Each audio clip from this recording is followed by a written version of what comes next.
Center, what is most important to you, good, bad, and ugly right now? And we're going to come back from break in about 5 minutes and get into your new book. I'm just concerned about this possible. I hope it doesn't happen. But if my rich dad was correct, again, published in 2002, Rich Dad's Prophecy predicted the biggest crash in the history of the world was coming in 2016. And that's why I wrote Rich Dad, Poor Dad. That's why I speak. That's why I write. That's why I take on the media.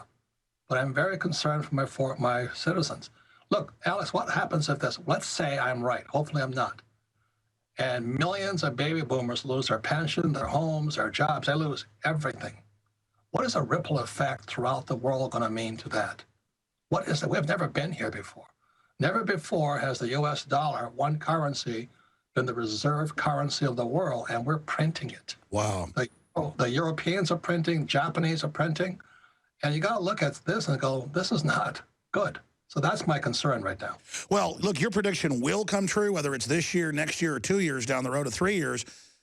Zimbabwe, Weimar, I mean, let's talk about that history. I mean, doesn't this always end in a serious collapse? I mean, it doesn't go anywhere else. My only concern is how big will it get before it implodes? I want to have a controlled crash landing. Yes.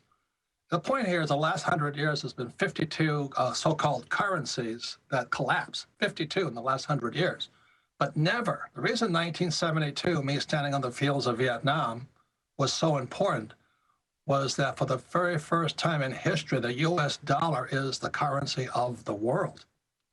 And if the dollar goes bad or something skews up, the whole world goes down. It's not like just Zimbabwe or the Weimar Republic. It's the whole world. It is the biggest collapse possible. And we have no financial education. We don't tell people this.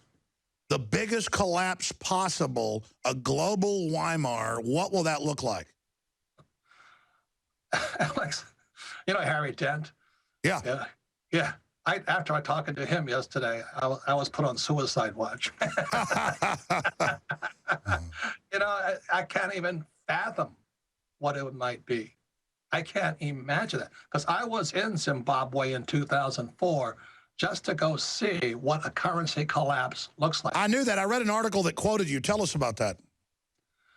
Well, it was just extremely frightening. You know, what happens when your money is no good is the question. What happens when you can't trade? What happens if you can't buy food? You know, and people do goofy things. And in fact, you know, I was accosted by what they call the war vets, you know, these guys with AK-47s. And I was out there going, you know, I'm not here to change your political views. I just want to find out what's going on. But they didn't care. They were afraid I was part of the CIA or something, which I'm not. But I'm going, hey, I'm just here to find out. But it was so tense. You know, there was a little woman, she was about probably 80 years old. The war vets went to her farm in Zimbabwe and kicked her off. And I saw this little lady, she comes up to me and she says, you know, she's just screaming at me in Afrikaans, which I don't speak. But it was just the futility. After 400 years, she and her husband lose the farm their parents gave to them. And I don't know if that's going to happen here, but it's frightening. The thing I did find out in Zimbabwe was what kind of triggered the collapse of the Zimbabwe dollar was a thing called retirement pensions. That's right. And the U.S. is sitting at the same precarious position right now. Wasn't it government pensions?